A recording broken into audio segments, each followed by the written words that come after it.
I invite you to stand for the reading of the Gospel. This morning it comes from Mark 1, verses 29 to 39. As soon as they left the synagogue, they entered the house of Simon and Andrew with James and John. Now, Simon's mother-in-law was in bed with a fever, and they told Jesus about her at once. Jesus came and took her by the hand and lifted her up. Then the fever left her, and she began to serve them. That evening at sunset, they brought to Jesus all who were sick or possessed with demons. And the whole city was gathered around the door. And he cured many who were sick with various diseases and cast out many demons. And he would not permit the demons to speak because they knew him. In the morning, while it was still very dark, he got up and went out to a deserted place, and there he prayed. And Simon and his companions hunted for him. And when they found him, they said to him, "Everyone is searching for you." Jesus answered, "Let us go on to the neighboring towns, so that I may proclaim the message there also. For that is what I came out to do." And he went throughout Galilee, proclaiming the message in their synagogues and casting out demons. Friends, this is the word of the Lord. Thanks be to God. You may be seated.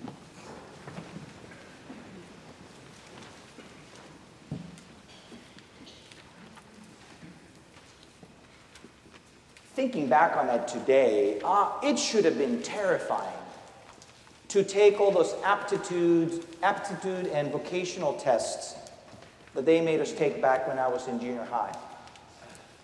That school made us take some sort of test, which was to tell us, which would show us what we should do when we grew up, what kind of career should be the one for us. I didn't feel pressured, but in retrospect, maybe I should have felt it. I guess it didn't dawn on me that this could have been a really terrifying moment. Potentially, finding out that the things that I enjoyed wouldn't be in my future because I wasn't any good at it. Or worse, that I wasn't really good about anything and that nothing that I wanted to do mattered. So what would I do when I grew up? I didn't know, and the test didn't clarify much, although some classmates knew way back then, and that test confirmed it, and they went on to do the things that it said. And that wasn't the end of it. Those kinds of tests came up again in high school, even in college, even all the way to seminary when I was in school. But by the time I got in seminary, it wasn't a question of, what do you want to do when you grow up? It was more of, are there things that are going to disqualify you from doing this kind of work? So broadly speaking, all of these tests were trying to set the stage for or help articulate one's purpose in life, which of course could be separate from one's profession, but that was the general idea. And maybe you are among the fortunate ones who, through reflection and experiences, you have been able to feel that you have found your purpose in life. Or maybe you are rediscovering a new sense of purpose, now clearer with age or with time. In the gospel passage today, Jesus seems pretty clear about his purpose in life, proclaiming the message, healing the people. After a full evening of healing and exorcisms, his brand new disciples wanted him to reopen the clinic early in the morning, interrupting his prayer time, by the way. And Jesus felt instead that he needed to keep moving, keep spreading the impact. And he says, let's go on. Let's go to the neighboring town so that we may proclaim the message there also. For that, he says, is what I came out to do. So what was the message? We've been talking about on the last couple of Sundays that Jesus was teaching about God's love and was showing God's love. It was a stark contrast, though, from what the people had been hearing and had been feeling. To them, this teaching And his healing felt different. It felt more intimate. And the teaching was not a one-way street. Because as Jesus shared the good news of God's love being here to stay, he was requiring a response from the people, an active return to God, because Jesus was saying, you have strayed away from God, just like a sheep will stray away from the shepherd. And so that sounds like a theological context or a theological lesson. It was something that one would have expected to hear as a lecture maybe at the synagogue, and that is where they heard it. But then so why the healings? On one level, Jesus was preaching about God's love, so wasn't going to put that love on hold when he saw somebody who was sick. He had great compassion for the people. He was there to proclaim and embody God's love. But something feels a little odd in that story to me. Because neither the narrative nor commentaries about that passage point out that this particular town was somehow remarkably sick. And yet we notice that the sick people just stream into view as soon as the sun set. And people bringing their relatives out who were sick, or they themselves who were sick, coming looking for Jesus to heal them. It's almost like they had been kept out of sight. There's a commentary that describes the complexity of the healing arts in the ancient world.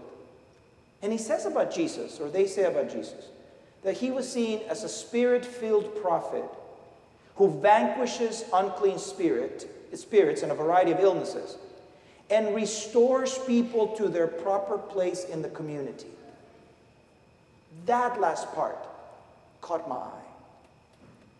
The people Jesus was seeing had been removed from sight and had been removed from their place in their society through no fault of their own. At once they had become marginalized and they were no longer visible.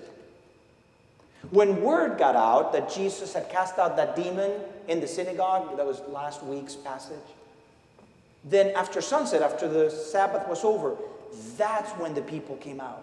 Those who had been made invisible sought to become visible, sought to become acknowledged by coming to Jesus.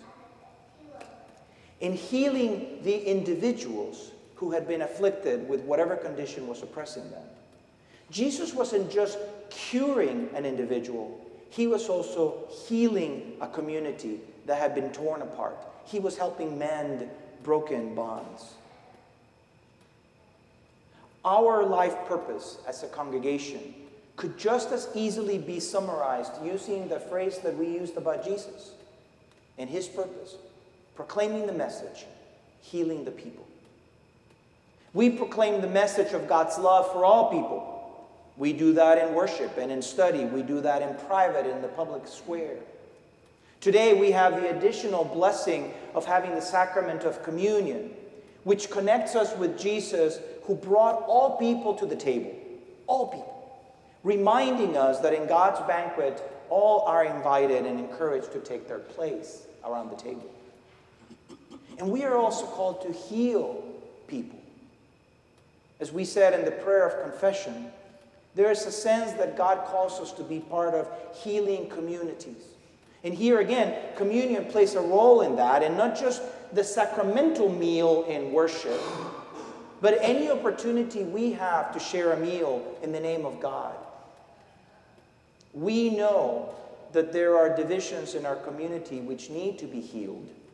We know society neglects or pushes away people to the sides. We know that there are broken relationships that weigh on families, maybe even your own. We as a church are called to play a spiritual role, inviting people to the table, this table, our kitchen table, to gather around it and share a meal and share compassion. I'm grateful for the National Ministry of More Light Presbyterians, because they have been part of our journey as we encourage and support our gay, lesbian, bisexual, and transgender brothers and sisters here and elsewhere. That is part of the healing that we are part of. So we gather to hear good news and to be welcomed by Jesus at this table, so that then we can be instruments of God's love and healing in our homes and in our community. That is our purpose. Thanks be to God for God's word.